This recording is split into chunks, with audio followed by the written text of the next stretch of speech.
A wildlife biologist thinks she's saving a man from a burning hot air balloon. But what she discovers within the wreckage reveals a secret so dark it could change the balance of nature. From a secretive corporation to a sacrifice in the summer sun, this is a story of faith, courage, and the miracle of truth. Before we dive in, leave a comment below and let us know where you're watching from. And don't forget to subscribe for more stories that shine God's light into the human heart. Enjoy. The heat of late summer rolled over Willow Range like a heavy sigh from the earth itself. The air shimmered above the tall yellow grass, and the scent of pine resin clung to every breath. Clara, Jensen wiped the sweat from her brow as she adjusted the lens of her camera. At 33, she had the kind of quiet beauty that came from years of solitude in the wild. Sun-tanned skin, dark brown hair tied in a careless knot, and eyes the color of deep green moss that always seemed to be observing more than they revealed. She was a wildlife biologist, known around the county for her field studies on raptors and for the calm, measured tone she used even when dealing with people who underestimated her. Her companion, Scout, stood a few feet ahead, an adult German shepherd with a dense silver-gray coat and intelligent amber eyes that mirrored her focus. He was 5 years old, broad-shouldered and lean, the kind of dog that didn't bark without reason. Clara often joked he was more field partner than pet, though she sometimes wondered who was really leading whom. Scout raised his head suddenly, ears twitching, nostrils flaring. "What is it, boy?" Clara murmured, lowering the binoculars she'd been using to watch a nesting hawk. Then she heard it, a deep, distant roar, like thunder breaking from inside the sky. She turned toward the sound. Over the ridge, a shape tore through the blue horizon, a massive hot air balloon, its red and silver panels wreathed in fire. The balloon spun wildly, shedding flames as it dropped. The wind carried the crackle of fabric tearing, and beneath it, a sound too human to ignore. Someone screaming. Clara's heart jolted. "Oh my God!" She ran for her truck, Scout bounding beside her. Dust spiraled up as the old Jeep kicked to life, bouncing along the dirt road that wound toward the valley. The balloon's burning skeleton descended beyond the tree line, and a thick column of black smoke began to rise. The closer she got, the hotter the air became. The meadow below looked like a battlefield, grass scorched, ash swirling like dark snow. The balloon's frame had collapsed into a tangled mess of metal and canvas. The smell of burnt nylon and something sharper, fuel perhaps, hung thick in the air. Scout barked once sharply and darted toward the wreckage. Clara followed, shielding her face from the heat. "Careful!" she shouted, though the dog ignored her, circling a patch of debris with low, anxious growls. When she reached him, she saw what he'd found. A man lay half buried beneath a torn panel of the balloon. His shirt was burned at the shoulder, his face streaked with soot. He looked to be in his early 30s, tall but thin, with angular cheekbones and stubble that framed a mouth drawn tight in pain. His hair, dark, almost black, was damp with sweat and blood. He clutched something metallic against his chest, a small cylindrical device marked with faint geometric symbols. "Hey, can you hear me?" Clara knelt beside him, pulling her canteen from her belt. The man groaned, eyelids fluttering. His lips moved, but the words were foreign, slurred. "You're okay," she whispered. "You're safe now." She pressed her fingers to his neck, pulse, weak but steady. She poured a trickle of water onto a cloth and dabbed the soot from his face. He flinched, but didn't wake fully. Scout stood guard, tail stiff, eyes scanning the horizon as if expecting another explosion. Clara looked around the clearing. There was no sign of another balloon, no chase vehicle, no one else.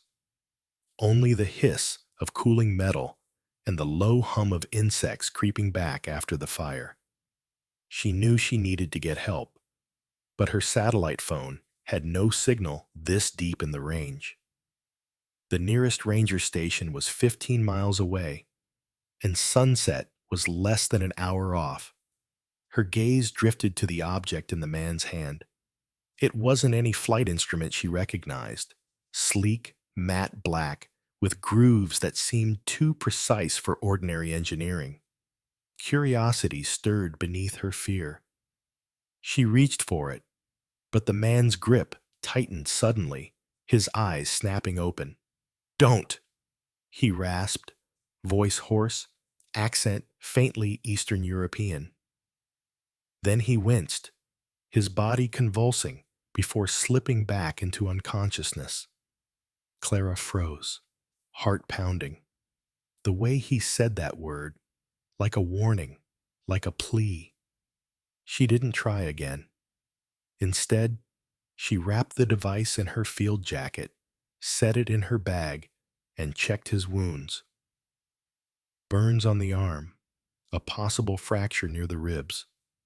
He'd die if she left him here. "Come on, we're getting you out," she said under her breath. It took all her strength to drag him toward the truck. Scout trotted beside her, glancing from the man to her, letting out short, anxious whines.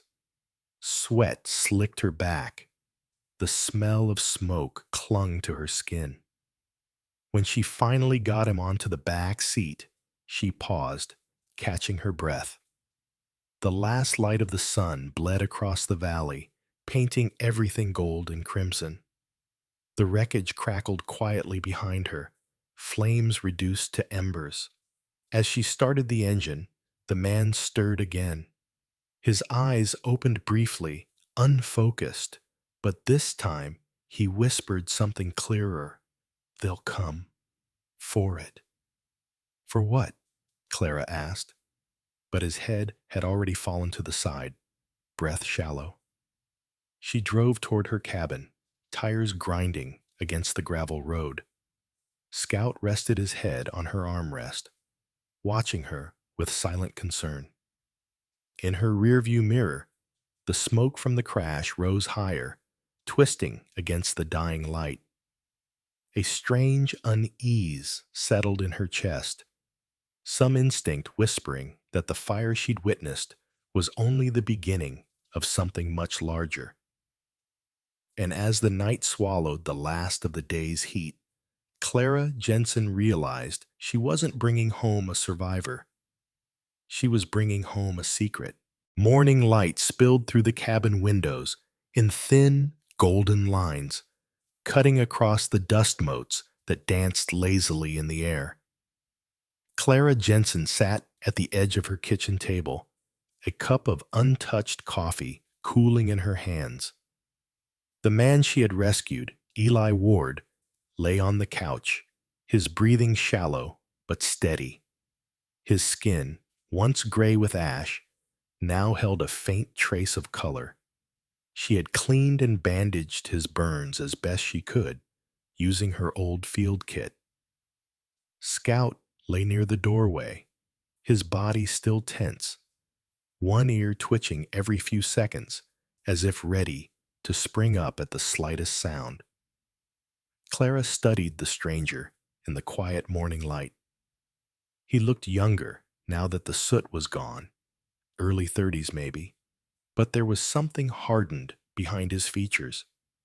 His cheekbones were sharp, his jaw dusted with several days' worth of stubble, and faint scars marked the ridge of his neck, the kind soldiers sometimes carried home. He was built like someone used to carrying weight, though his body now looked frail, almost hollowed by exhaustion. When his eyes finally opened, They were a startling shade of gray-blue, cold, clear, and immediately alert. "Where am I?" he rasped, his voice hoarse from smoke and dehydration. "My cabin," Clara replied evenly. "You crashed last night, in a hot air balloon, or what was left of one." He blinked slowly, confusion, or calculation, passing behind his gaze. "Hot air balloon," he repeated, as if testing the words. "Yes, I was part of a weather experiment. Something went wrong." Clara crossed her arms, leaning back slightly. "Weather experiment? What kind?" "I'm a meteorological researcher," he said, rubbing his temple. "We were studying upper atmosphere currents, a joint project between some universities." His tone was calm, measured, too measured. He spoke like a man reciting something rehearsed. Clara didn't press him yet. "You're lucky you're alive," she said. "That balloon came down hard. You should rest." Eli nodded faintly, but his eyes drifted toward the canvas satchel on the counter, where the metallic cylinder was hidden under a folded towel. The faint flicker of recognition in his gaze did not go unnoticed. Later that afternoon, Clara drove into the small town of Maple Hollow. The sun beat down hard, turning the road into a shimmering ribbon of light. Scout sat in the passenger seat, his head out the window, fur rippling in the warm wind. She parked outside the sheriff's substation, a modest brick building flanked by an old oak tree and a faded flag. Inside, she found Deputy Logan Pierce, her old friend from high school. Logan was in his late 30s, broad-shouldered, with a trimmed beard and eyes the color of tobacco leaves. Years in law enforcement had carved patience into his face, but there was still a spark of humor beneath the professionalism. He had been a volunteer paramedic before joining the department, and a bad car accident on a rescue call years ago had left a thin scar running down the left side of his jaw, a reminder of how quickly things could change. "Clara Jensen," he greeted, grinning as he leaned on the counter. "Haven't seen you since the Christmas charity drive. You back from the wilderness or just checking civilization still exists?" "Something like that," Clara said, setting the towel-wrapped object on his desk. "I need your opinion on this." Logan unfolded the towel. The cylinder glinted in the fluorescent light, smooth, black, and seamless except for a fine pattern of intersecting grooves. "Well, it sure ain't a weather balloon part," he muttered. He turned it over in his hands. "No screws, no labels, no manufacturer mark. This is military-grade machining." Clara frowned. "He said he was a meteorologist." Logan looked up sharply. "He? There was someone in that crash?" Clara nodded. "A man, early 30s. Said his name's Eli Ward." "Ward," Logan repeated, tapping his pen against the desk. "Never heard of him. You should be careful, Clara. People don't just fall out of the sky around here without someone coming to look for them." She hesitated, then pocketed the object again. "I'll keep that in mind."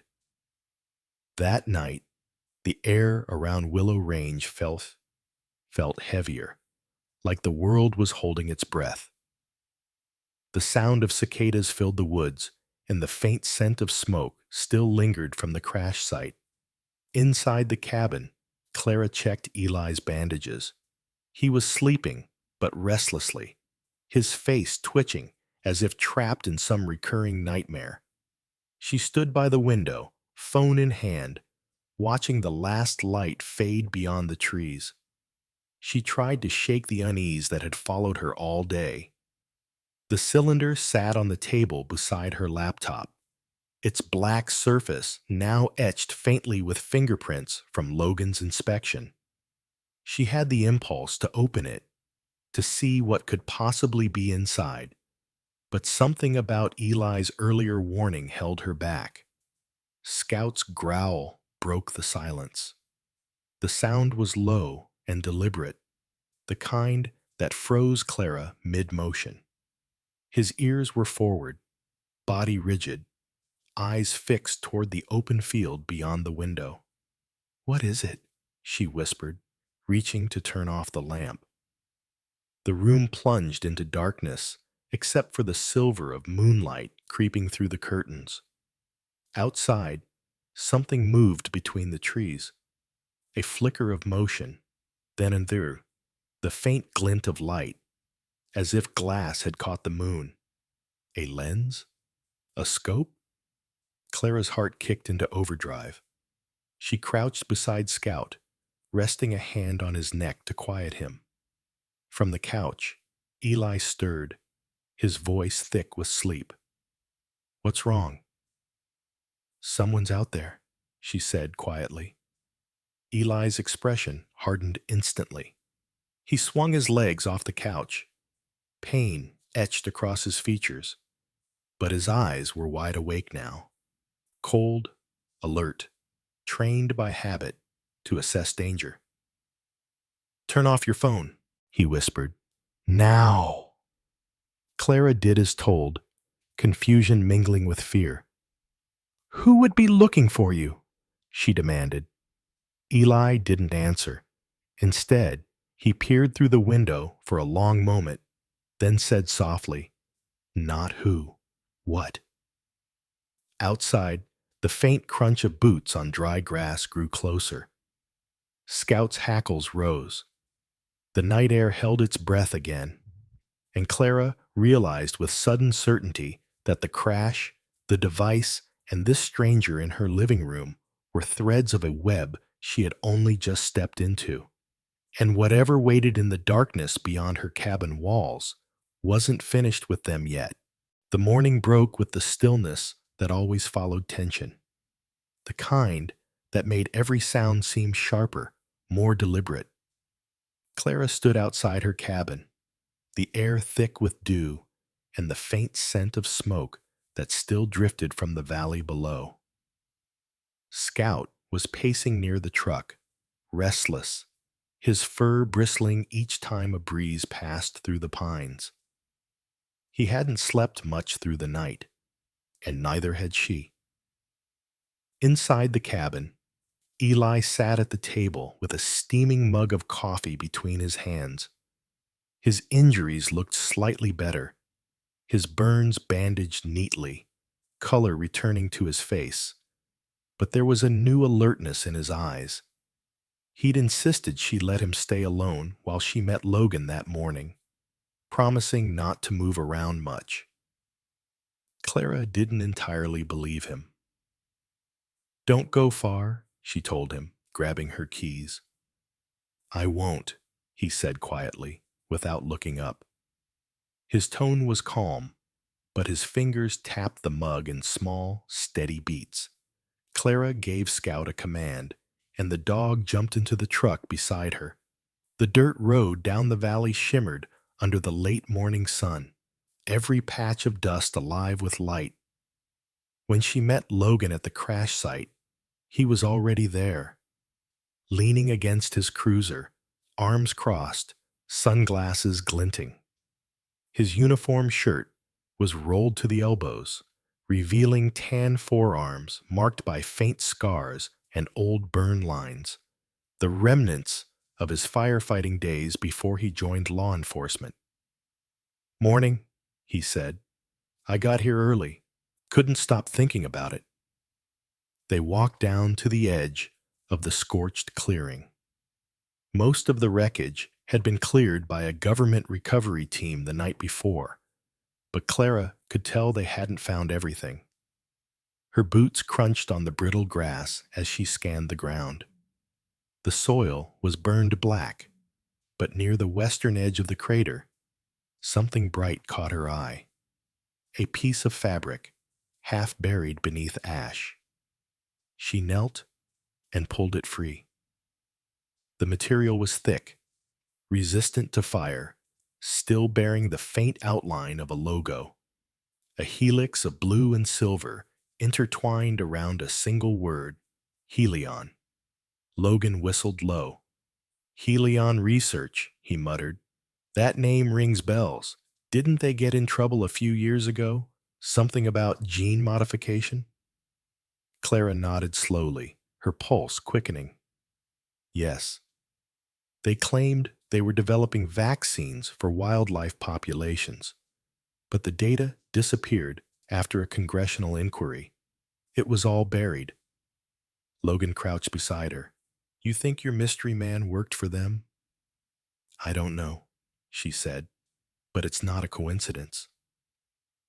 As they searched further, Logan found something wedged beneath a charred log, a small metal tag, its engraving barely legible. He rubbed away the soot until the words surfaced. Property of Helion Research. Atmospheric Division. He frowned. Atmospheric Division. That's not medical. That's environmental. Clara stared at the valley, stretching before them. The fields below glimmered golden under the heat, peaceful and ordinary. Yet the name Helion now seemed to turn everything sinister. Logan, if they were releasing something into the air, she began, but stopped. The thought was too dark to finish. Logan straightened, his expression grim. If you're right, you shouldn't be alone up there with him. Clara shook her head. He's injured. Whatever he's hiding, I need answers before I turn him in. Logan hesitated, then handed her a small flashlight and a radio. Take this, and Clara, don't play hero. If something feels off, call me. You know I'll come. She managed a small smile. You always do. The drive back up the ridge was quiet, except for the hum of the tires and the low whine of wind through the open window. Scout's head rested on her lap, but his ears were alert. The closer they got to the cabin, the heavier her unease grew. When Clara pushed open the door, the interior felt disturbed. The faint smell of dust hung in the air, and she noticed one of her shelves slightly ajar. Papers that she'd left stacked neatly on the table were shifted, and Scout began sniffing near the far wall, tail low, hackles raised. Eli? She called. There was no response at first, then a muffled noise from the back room. She moved cautiously, Scout following beside her. When she turned the corner, she saw Eli crouched near the wooden wall panels, a section of the planks pried open with a screwdriver. His hands were trembling slightly, not from pain, but from what he'd found. In the hollow space inside the wall sat a small flash drive encased in a weatherproof sleeve. Scout must have found it earlier and pushed it inside, his instinct for hiding things serving them both. Clara's voice came sharp. What the hell are you doing? Eli looked up, startled but not guilty, more desperate. It's mine, he said. I had to make sure it was still here. You planted this, she demanded. Before the crash? Yes. He stood slowly, grimacing at the pain in his ribs. I didn't know where else to hide it. I was being tracked. By who? He hesitated, then said softly, Helion Research. I worked for them. I was part of their atmospheric biology unit until I found out what they were really doing. Clara felt her throat tighten. You said it was a weather experiment. It started that way, he replied, his eyes meeting hers, cold and remorseful. But then we began testing aerosolized compounds, biological agents, supposed to improve genetic resilience in animals. But it didn't stop there. They started experimenting on wildlife populations in secret reserves, manipulating DNA to increase adaptability. It worked. Too well? What do you mean? He swallowed hard. We made them aggressive, territorial, smarter. The trials were supposed to be isolated, but some of those animals escaped. The balloon I was in was carrying data samples to expose them. They shot me down before I crossed state lines. Clara felt the room tilt slightly as his words sank in. You expect me to believe they're creating mutant animals in the woods? Eli's expression didn't waver. Believe what you want, but whatever was released, it's not just animals that are changing. She opened her mouth to speak, but Scout's low growl cut her off. The dog stood near the window, staring out toward the tree line, muscles taut. Someone's here, Clara whispered. Eli moved closer, wincing. They found us faster than I thought. Through the glass, a flash of light reflected, a lens, a brief metallic glint in the distance. Clara's pulse raced. Eli looked at her with quiet resolve. If they get me, they'll take the drive. Don't let that happen. Before she could respond, the faint hum of an approaching vehicle rolled through the trees. Clara grabbed the drive from his hand, slipped it into her jacket, and extinguished the lamp. We need to go. Now. Scout barked once, sharp and commanding, as if confirming the urgency. Outside, 2 dark SUVs crawled up the dirt road, their headlights cutting through the fog. Eli turned to Clara, his voice low and strained. You wanted the truth? This is it coming for you. The first door slammed, echoing through the valley like a warning shot. And under the relentless hum of summer cicadas, Clara Jensen realized that the secret buried beneath Willow Valley had finally come looking for her. By dawn, the rumors had already reached every porch, diner, and gas station across Willow Valley. The locals whispered that a hazardous object had fallen from the sky, that government men in black vehicles were combing the forests around Copper Creek. Others swore they'd seen strange lights moving through the trees at night. To Clara, these rumors felt less like gossip and more like the spreading roots of something real and dangerous. From the window of her truck, she watched a convoy of unfamiliar SUVs snake through Town. Dark, tinted, identical. The men who stepped out were dressed in tactical uniforms with no insignias, their movements crisp and military. The one who led them stood apart from the rest. He was tall, broad-shouldered, with a clean-shaven head and eyes so pale they seemed almost colorless. His name, as she overheard from a local deputy's cautious greeting, was Commander Holt. Holt's voice was calm, precise, and disturbingly polite. We're a federal recovery unit, he told the sheriff's office clerk, flashing an identification badge so quickly it was impossible to read. There's been an atmospheric equipment malfunction. Radioactive material may be involved. We need full access to Copper Creek immediately. Clara watched from the truck, her pulse tightening. The symbol on the corner of his badge, a stylized helix in silver and blue, was unmistakable. Hellion Research had arrived. She drove back up the mountain road, every mile feeling heavier.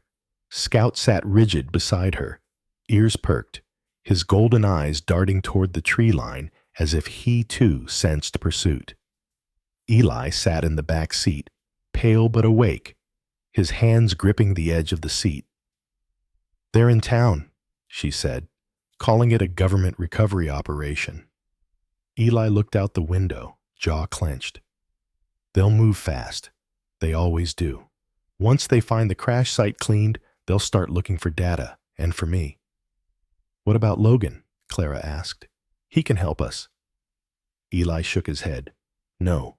The moment they suspect you've spoken to anyone, he's in danger too. Hellion doesn't leave loose ends. The truck rattled as they turned off the main road, heading deeper into the forest. The sunlight dimmed beneath the canopy of pine mounds, their shadows stretching long across the dirt trail. Clara knew these woods well. She had mapped wildlife here for years, but never had they felt so alien. Every sound seemed sharper, every movement among the leaves a possible threat. After nearly an hour of driving, the trail opened to a clearing dominated by an old ranger station, half swallowed by vines and thyme. Its wooden walls were warped, the roof bowed with years of snow and rain. The sign out front, Copper Creek Lookout, hung crooked, one chain broken. "This used to be a wildlife monitoring post," Clara said, cutting the engine. "No one's been up here since the funding cuts." Eli nodded, stepping out carefully. His limp was more pronounced now, each step heavy with pain. But there was a stubborn determination in his movements. Perfect. The less human activity, the better. Inside, the air was stale with dust and pine. Broken furniture lay scattered, and a family of swallows had nested in the rafters. Scout sniffed every corner, tail low, occasionally pausing to growl softly at the scent of decay. They set up a small lantern on the central table. Its dim light flickered over their faces. Clara's drawn but steady "ha-ah-ah." Eli's marked by fatigue and guilt. She finally spoke. "You said Helion was experimenting with something in the atmosphere. What exactly did they release?" Eli rubbed his temples, his voice low. "It started as a project to improve wildlife resilience, help species adapt to climate change. They engineered a synthetic airborne protein designed to trigger rapid genetic response under environmental stress. But when we tested it on small mammals, it spread. The protein kept mutating after exposure. Animals began showing unnatural coordination, heightened aggression, even group behavior that shouldn't exist in solitary species." Clara stared at him, horrified. "You're saying you changed how they think?" He nodded slowly. "It went beyond thought. It altered instinct. Nature's balance isn't built for conscious predation, but that's what we made. I tried to stop it, leaked internal reports, but Helion shut everything down and buried the research. Then they started using the protein for controlled population studies, illegal field tests. I stole the data core to expose them, but I didn't make it far." The cabin was silent, except for the faint creak of wood in the wind. Outside, the forest seemed to listen. Clara felt a chill crawl up her spine despite the summer heat. "We can't stay here long," she said. "Once they realize we've gone off-road, they'll use thermal scans or drones." Eli nodded, his expression grim. "I'll pack what we can. There's a ranger trail that runs along the river. We can move by night." As he gathered supplies, Scout nosed through Eli's duffel bag and stopped abruptly. He gave a sharp bark. Clara turned and saw something small glinting between the folds of fabric.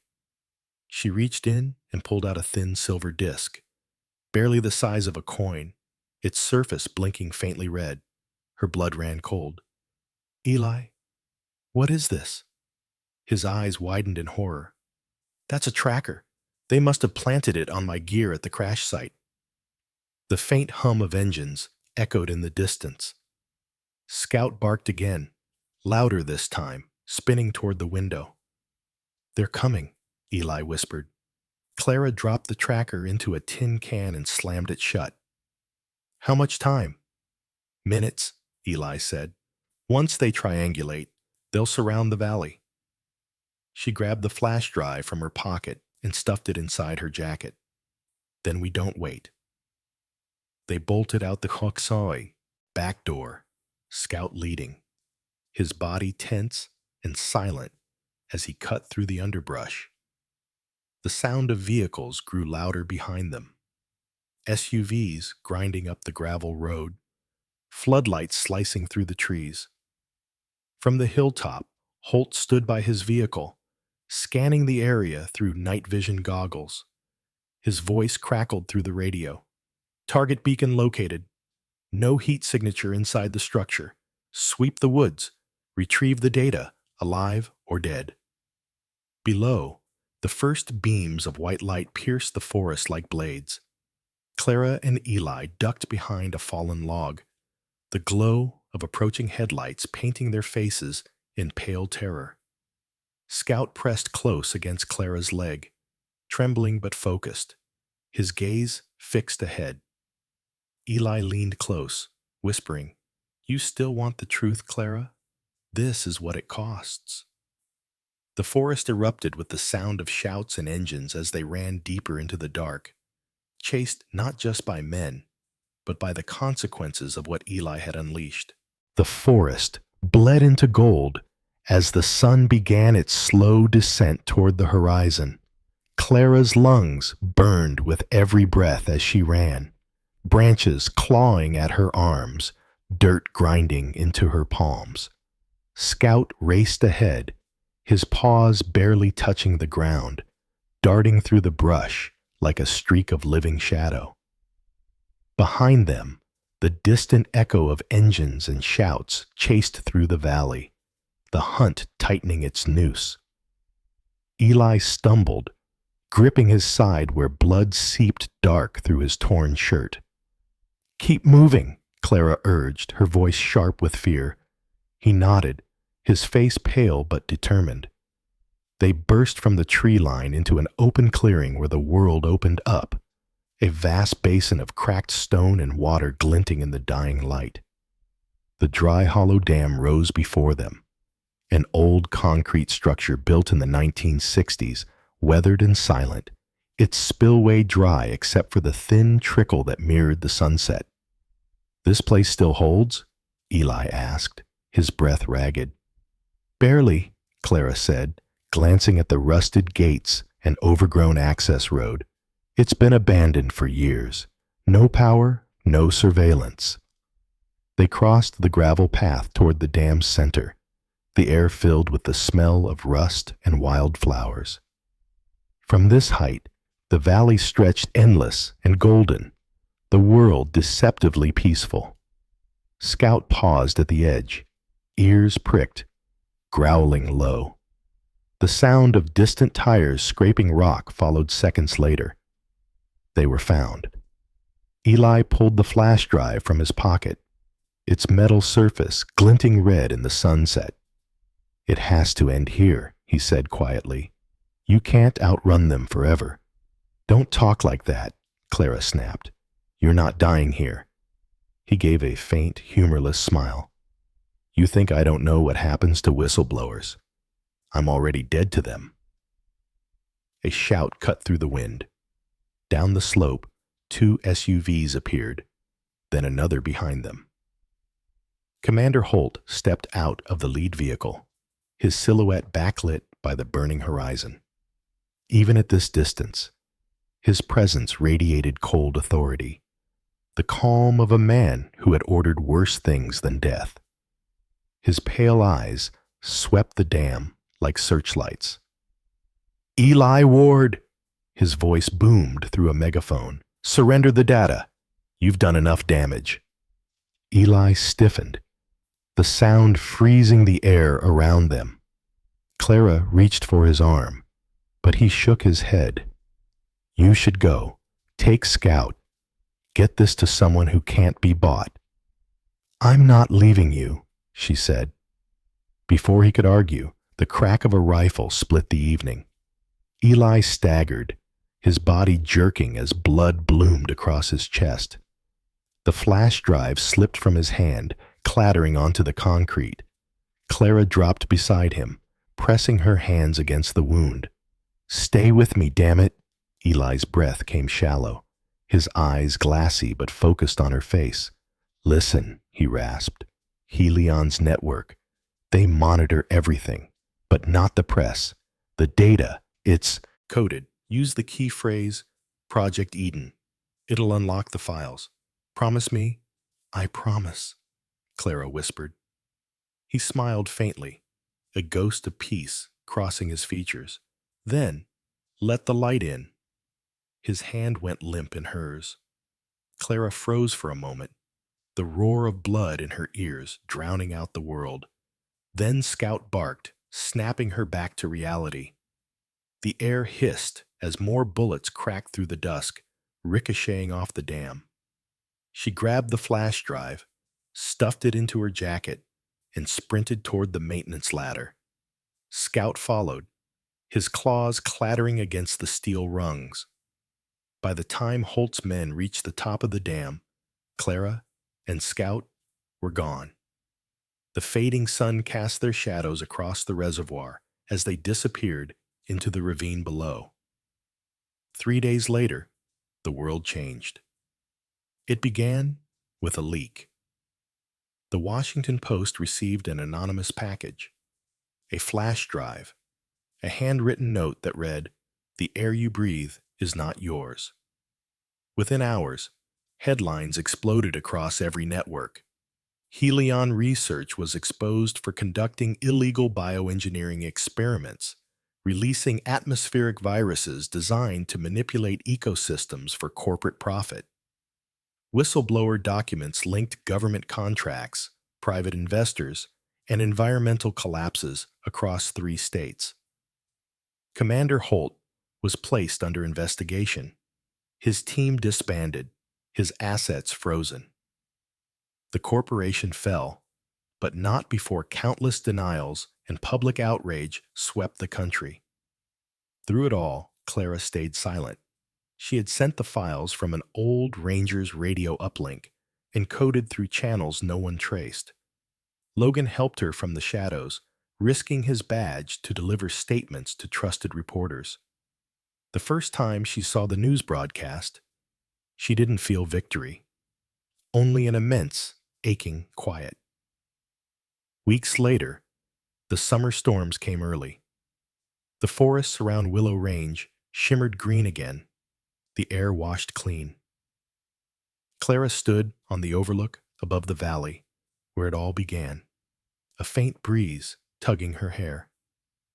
Scout lay beside her, head resting on his paws, his fur glowing gold in the sunlight.